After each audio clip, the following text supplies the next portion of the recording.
তো হাই এভৰিৱান কি খবৰ আপোনালোকৰ তো মই আজি আপোনালোকক আহুজাৰ XDA 5002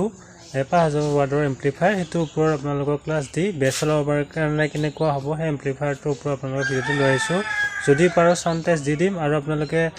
কিমান ৱাটৰ বেছ চলাব পাৰিব আৰু কিমান অমছত কিমান পাৱাৰ দিয়ে তো আপোনালোকক জনাই দিম তো যদি আপোনালোকে ভাবি আছে বেছ চলাবৰ কাৰণে ভাল এম্প্লিফায়াৰ তো এইটো ল'ব পাৰিব তো এতিয়া ভিডিঅ'টো চাই থাকক এইটো আছে এম্প্লিফায়াৰটো ইয়াত আপোনালোকে 8 ohmছত 1200 ৱাটৰ দুটা স্পিকাৰ চলাব পাৰিব আৰু 4 ohmছত 1000 ৱাটৰ চাৰিটা স্পিকাৰ চলাব পাৰিব আৰু বেছৰ কাৰণে হিমানখিনিয়ে লোড দিব তো আপোনালোকে যদি ক্লাছ ডি এম্প্লিফায়াৰ বিচাৰি আছে আহুজাৰ XDA 5002 টো ল'ব পাৰে আৰু ওজনো কম হয় বেছ চলাবৰ কাৰণে ভাল আৰু 1000 ডাম্পিঙত আহে এই এম্প্লিফায়াৰটো আৰু ওপৰত থকা এম্প্লিফায়াৰটো ষ্টেঞ্জাৰৰ কপি হয় 1500 ৱাটৰ আৰু সংটো মই প্লে কৰা নহল কাৰণ কপিৰাইট আহিছে যদি পাৰো অকমান আপোনালোকক ক্লিপটো শুনাই দিছো